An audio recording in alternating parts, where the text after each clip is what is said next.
நண்பர்களே, இன்று செப்டம்பர் மாதம் 18ஆம் தேதி லண்டனில் இப்பொழுது நேரம் பிற்பகல் 3:15. சரி, சவுதிக்கும் பாகிஸ்தானுக்கும் இடையில் பாதுகாப்பு ஒப்பந்தம் பிராந்தியத்தின் புவிசார் அரசியலை எவ்வாறு மறு வடிவமைக்கிறது என்பது தொடர்பாகவே இன்று நாம் பார்க்க இருக்கின்றோம். தோஹா மீதான இஸ்ரேலின் தாக்குதலுக்கு பின்னர் அமெரிக்காவின் நம்பகத்தன்மை மத்திய கிழக்கிலே குறைந்து வருகிறது. அது ஏற்றுக்கொள்ளப்பட வேண்டிய ஒரு விஷயம். என்னன்னா, அமெரிக்காவுடைய தளங்கள் இருக்கிறது.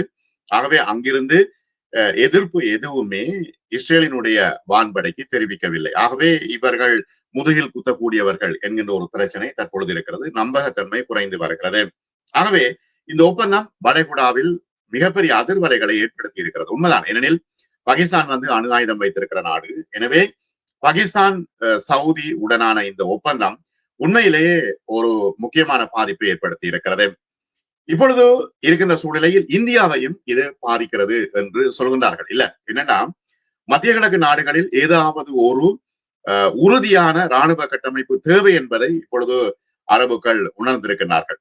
சவுதி அரேபியா நாங்கள் பார்த்தோம் என்றால் F-15 போர் விமானங்கள் சிவப்பு கம்பள வரவேற்பு, முழு அரச நெறிமுறையுடன் வரவேற்கப்பட்ட பாகிஸ்தான் பிரதமர் ஷபாஸ் ஷரீப் புதன்கிழமை சவுதி இளவரசர் முகமது இப்னு சல்மானுடன் மூலோபாய பரஸ்பர பாதுகாப்பு ஒப்பந்தத்தில் கையெழுத்திட்டிருக்கிறார். SMDA என்று அதற்கு சொல்வது. இது முக்கியமான ஒரு ஒப்பந்தம் தான். இதை தட்டி கழித்து விடவே முடியாது. ஏனெனில் எங்கே இருக்கிற பாகிஸ்தான் என்றல்ல, இந்த இஸ்லாமிய நாடுகள் ஒன்று சேர வேண்டிய ஒரு காலகட்டத்தில் இருக்கிறார்கள். இப்ப இஸ்ரேல் இவ்வளவு வல்லமையோடு இருக்கிறது, இவர்கள் என்ன செய்வார்கள் என்றுதான் ஒரு வகை மீடியா மூலமான புரபகண்டா ஒரு பிரச்சாரம் நடைபெற்று வருகிறது. இஸ்ரேல் மிகப்பெரிய வல்லமை உள்ள நாடு. ஆனால் உண்மையில இஸ்ரேல் வல்லமை உள்ள நாடு அல்ல. உள்ளுக்குள்ள நிறைய பிரச்சனைகள் இருக்கின்றன. அது மட்டுமல்ல, உள்ளுக்குள்ள பொருளாதார பிரச்சனை இருக்குது, பங்கு சந்தை சரிந்து விழுந்துட்டது, உற்பத்தி இல்ல. ஆகவே இவர்கள் வெளிநாடுகள் இருந்து தற்பொழுது ஊடகவியலாளர்களை கூப்பிட்டு தங்களுடைய நாட்டை காட்டினார்கள். ஆனால் என்ன, நல்ல பக்கங்களை மட்டும் காட்டினார்கள். ஈரான் அடித்த இடங்கள்ல இருந்த பிரச்சனைகளை தொடர்பாக காட்டவில்லை. அங்கு கட்டிடங்கள் இடிந்து விழுந்திருக்கின்றன. மிகப்பெரிய ஒரு தளம்பல் நிலைமையில் பொருளாதாரம் இருக்கிறது. இவ எல்லா இடங்களிலும் போரை நீங்கள் திறந்து விட்டா பொருளாதாரம் எப்படி முன்னேறும்? அதான் சீனா எங்கேயுமே போரை திறந்து விடுவதில்லை. நீங்க போர் செஞ்சிட்டு இருங்க, நாங்க அமைதியா பொருளாதாரத்துல முன்னேறி கொண்டிருக்கிறோம். அதானே இப்ப அமெரிக்காவுக்கும் பிரிட்டனுக்கும் ஐரோப்பிய நாடுகளுக்கும் இஸ்ரேலுக்கும் உள்ள பிரச்சனை என்னன்னா, போர் மூலம்தான் அவர்கள் தங்களுடைய காசை தங்களுடைய பொருளாதாரத்தை வளர்த்துக் கொள்கின்றார்கள். ஆனால் இப்ப இந்தியா, சீனா போன்ற நாடுகள் தங்களுடைய உற்பத்தி மூலம் பொருளாதாரத்தை வளர்த்துக் கொண்டிருக்கிறார்கள். இதனால் தான் அவர்கள் பாதுகாக்கப்பட்டிருக்கிறார்கள். ஆகவே இந்த ஷபாஸ் ஷரீஃபுக்கும் சவுதி இளவரசர் முகமது இப்னு சல்மானுக்கும் இடையிலான இந்த ஒப்பந்தம் முக்கியமாக பார்க்கப்படுகிறது. கிட்டத்தட்ட 8 தசாப்தங்களாக 80 வருடங்களாக நீடிக்கின்ற 2 நாடுகளுக்கும் இடையிலான பல தசாப்த கால கூட்டணியில் இது ஒரு முக்கிய தருணம் என்று அரசியல் ஆய்வாளர்கள் சொல்கின்றார்கள். ரியாதில் உள்ள அல் யமாமா அரண்மனையில் உள்ள ரோயல் கோர்ட்டில் நடந்த கையெழுத்து ஒரு விழாவாகவே கொண்டாடப்பட்டது. ஏனையவர்களுக்கும் தெரிய வேண்டும் இந்த ஒப்பந்தத்தினுடைய முக்கியத்துவம் என்ன என்பது தொடர்பாக ஒரு விழாவாகவே கொண்டாடப்பட்டது. என்ன, முஸ்லிம் உலகிலே ஒரே அணுசக்தி நாடான பாகிஸ்தானின் பிரதிநிதிகளுடன் கலந்து கொண்டது. இந்த ஒப்பந்தம் ஒரு முக்கியமான தருணத்தில் வருகிறது என்று அரசியல் ஆய்வாளர்கள் சொல்கின்றார்கள். காசா மீதான இஸ்ரேலினுடைய இந்த போர் மற்றும் அண்டை நாடுகள் மீதான இஸ்ரேலின் அடர்ந்தரித்தனமான தாக்குதல்கள், ஆக்கிரமிப்பு, ஆகவே இந்த பிராந்திய அரசியலே தலைகளாக மாறி இருக்கின்ற ஒரு சூழ்நிலை. கடந்த வாரம் சவுதி அரேபியாவின் எல்லையான கத்தாரின் தலைநகரில் நடைபெற்ற இஸ்ரேலிய தாக்குதல் தற்பொழுது முடிவுக்கு வந்துள்ளதா என்றால் ஒரு பெரும் கேள்விக்குறி இருக்கிறது. துருக்கி மீதான தாக்குதலுக்கு நெத்தன்யாகு தற்பொழுது யோசித்து வருகிறார். அதை நான் பின்னர் அடுத்த வீடியோவில் சொல்கிறேன். ஆனால் மே மாதத்தில் ஒரு குறுகிய ஆனால் தீவிரமான மோதலுக்கு பிறகு இந்தியாவுக்கும் பாகிஸ்தானுக்கும் இடையில் அதிகரித்த பதட்டங்களுக்கு மத்தியிலும் இந்த ஒப்பந்தம் வருகிறது என்றால் இது முக்கியமாக பார்க்கப்பட வேண்டியது என்று அரசியல் ஆய்வாளர்கள் சொல்கிறார்கள்.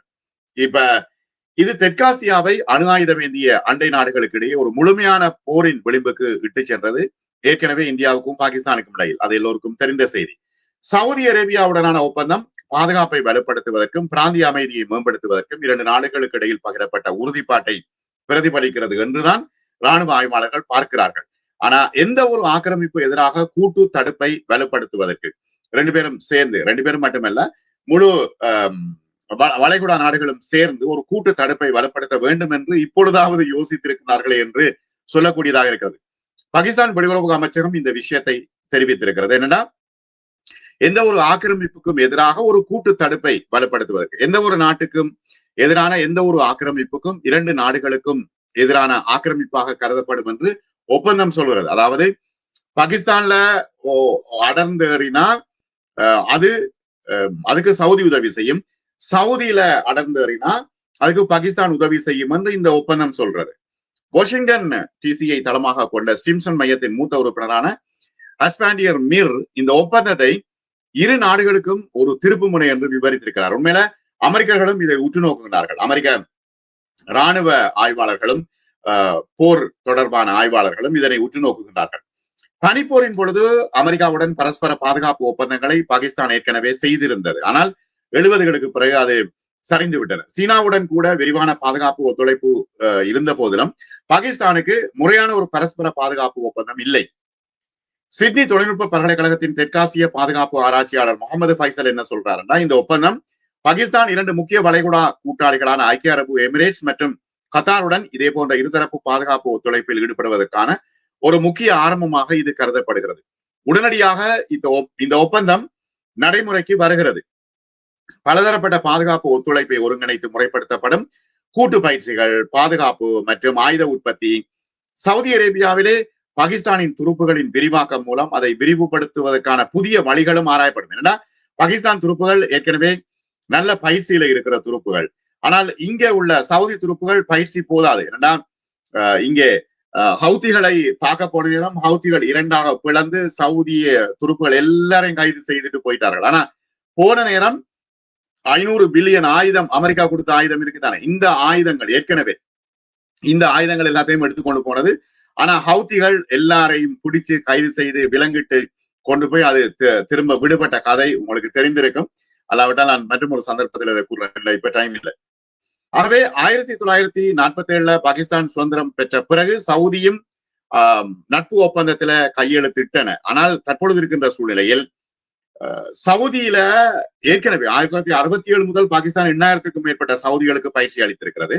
82 கையெழுத்திடப்பட்ட ஒரு ஒப்பந்தம் சவுதி அரேபியாவில் பாகிஸ்தான் ஆயுதப்படை வீரர்கள் மற்றும் ராணுவ பயிற்சியின் பிரதிநிதித்துவத்தை உறுதி செய்தது. ஆகவே தற்போது இருக்கின்ற சூழ்நிலையில் இப்ப இது புதிய ஒப்பந்தம் இல்ல, முந்தி இருந்தது, திரும்ப இடையில கைவிடப்பட்டது. ஆனால் இப்பொழுது மீண்டும் அது உறுதியாக பின்பற்றப்பட போகிறது என்றுதான் ஆய்வாளர்கள் சொல்கிறார்கள். காசா மீதான இஸ்ரேலின் போர் இருக்குதானே, பிராந்திய அண்டை நாடுகள் மீதான அதன் தாக்குதல்கள், எல்லைகள், இதையெல்லாம் அமைதியற்றதாக்கி இருக்கிறது. அவற்றில் பல இன்னும் அமெரிக்காவின் பாதுகாப்பு உத்தரவாதங்களை பெரிதும் நம்பி இருக்கின்றன. ஆனால் அமெரிக்கா நிச்சயமாக அரபு நாடுகளை பாதுகாக்காது என்பதற்கு கட்டார் மீதான தாக்குதல் மிகப்பெரிய தாக்குதல். தற்பொழுது சொல்றார், இனிமேல் இஸ்ரேல் தாக்காது கட்டாரை என்று. வேறு நாடுகளை தாக்குமா என்றால் தாக்கலாம், ஹமாஸ் தலைவர்கள் இருக்கின்ற இடங்களை தாக்கலாம் என்று அவர் குறிப்பிடுகின்றார். ஆகவே வாஷிங்டன் இஸ்ரேலின் நெருங்கிய கூட்டாளியாக இருந்தாலும் கூட ஹமாஸ் தலைவர்களை வரவேற்றதாக செப்டம்பர் 9 அன்று இஸ்ரேலால் தாக்கப்பட்ட கத்தார் அமெரிக்க மத்திய கட்டளையின் சென்காம் முன்னோடி தலைமையகமாக செயல்படுகிறது. ஏற்கனவே பல தடவைகள் நான் சொல்லியிருக்கேன், உங்களுக்கு தெரியும். 2025 ஆண்டின் நடுப்பகுதி நிலவரப்படி சுமார் கிட்டத்தட்ட எவ்வளவு பேர் இருக்கிறார்கள் தெரியுமா? மத்திய கிழக்கு முழுவதும் 40,000 தொடக்கம் 50,000 அமெரிக்க துருப்புகள் இருக்கிறார்கள். இவ்வளவுக்கு மத்தியில தான் அவர்கள் தாக்குகின்றார்கள். இவ்வளவு ஒப்பந்தங்கள் இருந்த போது பெரிய தளங்களிலும் சிறிய முன்னோக்கி உள்ள தளங்களிலும் குறைந்தது 19 ரியாத்துக்கு வெளியே உள்ள பிரின்ஸ் சுல்தான் விமானப்படை தளம் உட்பட பல தளங்கள் நிறுத்தப்பட்டிருக்கின்றன. ஆகவே பாகிஸ்தான் ஒப்பந்தம் மிக முக்கியமாக தற்பொழுது பார்க்கப்படுகிறது. இந்த ஒப்பந்தத்துல முக்கியமான ஒரு விஷயம் என்னன்னா, அணுசக்தி நிலையங்கள், அணுசக்தி உற்பத்தி தொடர்பாக சல்மான் ஆர்வமாக இருக்கின்றார். ஏற்கனவே ஒரு முறை ஒரு பேட்டியில சல்மான் குறிப்பிட்டது ஞாபகம் என்னன்னா, எனக்கு அணு ஆயுதம் வேணும்னா போய் பாகிஸ்தானிடம் ஒன்றை வாங்கிவிட்டு வந்து விடுவேன் என்று அவர் குறிப்பிட்டிருக்கின்றார். ஆகவே அணு ஆயுதம் வைத்திருந்தால் அவர்களுக்கு ஒரு மாதிரியாகவும், அணு ஆயுதம் இல்லாத நாடுகளுக்கு ஒரு மாதிரியாகவும் இந்த உலக நாடுகள், அமெரிக்கா, இஸ்ரேல் போன்ற நாடுகள், ஐரோப்பிய நாடுகள் பார்ப்பதை நாங்கள் பார்க்கின்றோம். ஏன்னா ஈரானோடு அடிபடுறதுக்கு பயப்படுகின்றார்கள், அச்சப்படுகின்றார்கள். தற்பொழுது அணு ஆயுதம் இருக்கா இல்லையா என்கின்ற குழப்பத்தில் மாறி மாறி பேசிக் கொண்டிருக்கின்றார்கள். ஆனால் தற்போதுள்ள சூழ்நிலையில் இப்ப நோர்த் கொரியாவுக்கு அடிக்கிறதுக்கு யாருமே தயாரா இல்லை. எந்த நேரத்துல அணு ஆயுதத்தை போடுவாருன்னு தெரியாது, அவருக்கு எந்த விதமான சிந்தனையும் இல்லை. எனவே தற்போது இருக்கின்ற சூழ்நிலையிலே இவ்வாறு எகிப்து மற்றும் துருக்கி போன்ற பிராந்திய நாடுகள் இயற்கையான ஒரு பங்காளிகளாக உருவாகின்றன. இந்த பாகிஸ்தான் எல்லாம் தானா வந்து சேருகின்றன. ஆகவே இவ்வாறான ஒரு சூழ்நிலையில் தொடர்ச்சியாக வளைகுடா நாடுகள்ல வந்து இஸ்ரேல் பெரிய நாடு இஸ்ரேல் அடிக்கும்னா இஸ்ரேல் அடிக்காது. இஸ்ரேல் என்ன பிரச்சனைன்னா அமெரிக்காவினுடைய உந்துதல் இல்லாம இஸ்ரேலுக்கு ஒரு அணுவை கூட அசைக்க முடியாத சூழ்நிலை. ஏன்னா அமெரிக்கா தான் காசு கொடுக்கணும், அமெரிக்கா தான் ஆயுதம் கொடுக்கணும், அமெரிக்கா தான் ஆட்களை கொடுக்கணும். எனவே இவ்வாறான ஒரு சூழ்நிலையில் இஸ்ரேல் ஒரு தன்னைத்தான் பெரிய ஆள் என்று பயப்படுத்தி வைத்திருக்கின்றார், ஒரு பேட்டர் ரவுடி மாதிரி பயப்படுத்தி வைத்திருக்கின்றாரே தவிர அவரிடம் ஒன்றுமே இல்லை. திடீரென்று தாக்குவார் ஜனாதிபதி, அமெரிக்க ஜனாதிபதி யாராக இருந்தாலும் உடனடியாக மார்க்கோ ரூபியோ ஓடி வந்த மாதிரி ஓடி வந்து காப்பாற்றுவார்கள். ஆனா இது எவ்வளவு காலத்துக்கு தாக்கு பிடிக்கும் என்பதுதானே பிரச்சனை. ஆகவே அடுத்தது இப்ப இஸ்ரேலை அடிக்கிறதுன்னா உடனடியாக அடிக்க முடியாது, அதுக்கு திட்டமிட வேண்டும், அதற்கான தேவைகள் இருக்கின்றன, அதற்கான விஷயங்களை கையாள வேண்டும். அதற்கு இப்ப இருக்கின்ற அரசியல் இராணுவ சூழ்நிலையில திடீரென்று போய் ஒரு நாட்டை அடிக்க முடியாது. ஆனால் இஸ்ரேல் அடித்தா அதை கேட்பதற்கு யாருமே இல்லை என்கின்ற ஒரு சூழ்நிலையை மாற்றுவதற்காக இப்பொழுது யுஏஇ, ஐக்கிய அரபு எமிரேட்ஸ் பல முக்கியமான விஷயங்களை செய்து கொண்டிருக்கிறது. சவுதி அரேபியாவை விட பாகிஸ்தானின் அணுசக்தி கேடயமா என்கின்ற ஒரு பிரச்சனை இருக்கிறது.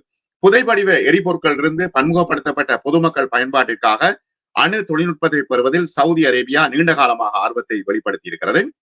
ஜனவரியில் சவுதி எரிசக்தி அமைச்சர் இளவரசர் அப்துல் அசீஸ் இப்னு சல்மான் அல் சவுத் அணுசக்தி திட்டங்களின் முக்கிய அங்கமான யுரேனியத்தை பலப்படுத்தவும் விற்கவும் ரியாத்தின் தயார் நிலையை மீண்டும் வலியுறுத்தினார். ஆனால் அணு ஆயுதங்கள் தொடர சவுதி அரேபியாவும் பலமுறை தெளிவுபடுத்தி இருக்கிறது. 2024 ஆண்டு தனது ஓர் என்ற புத்தகத்தில் அமெரிக்க பத்திரிகையாளர் பாப் உட்வார்ட் சொன்னார், சவுதி பட்டத்து இளவரசர் முகமது கூறியதாக கூறப்படும் ஒரு உரையாடலை விவரித்த பொழுதுதான் அவர் சொன்னார், எனக்கு அணு ஆயுதம் தேவையில்லை, அணு ஆயுதம் வேணும்னா நான் வந்து பாகிஸ்தான் ஒண்ணு வாங்கிட்டு வேண்டும். ஆகவே இது ஒரு முக்கியமான ஒப்பந்தம் தான், இதை தட்டி கழித்து விட முடியாது. ஏனெனில் வல்லமை உள்ள பாகிஸ்தானும் சவுதி அரேபியாவும் ஒப்பந்தம் செய்து கொண்டு இப்ப இவர்கிட்ட பணம் இருக்கு, அவர்கிட்ட தொழில்நுட்பம் இருக்குது. ஆகவே பாகிஸ்தான் ராணுவம் எல்லைப்புறங்கள்ல பயிற்சி பெற்ற ராணுவம். ஆகவே அந்த ராணுவம் விமானப்படை தரப்படையை வைத்துக் கொண்டு சவுதி அரேபியா தன்னை வளப்படுத்த நினைக்கிறது. பொறுத்திருந்து பார்ப்போம் இவ்வாறான ஒப்பந்தங்கள் என்னென்ன பலனை தரப்போகின்றன என்று. நன்றி நண்பர்களே, மீண்டும் மற்றும் ஒரு வீடியோவிலே சந்திப்போம்.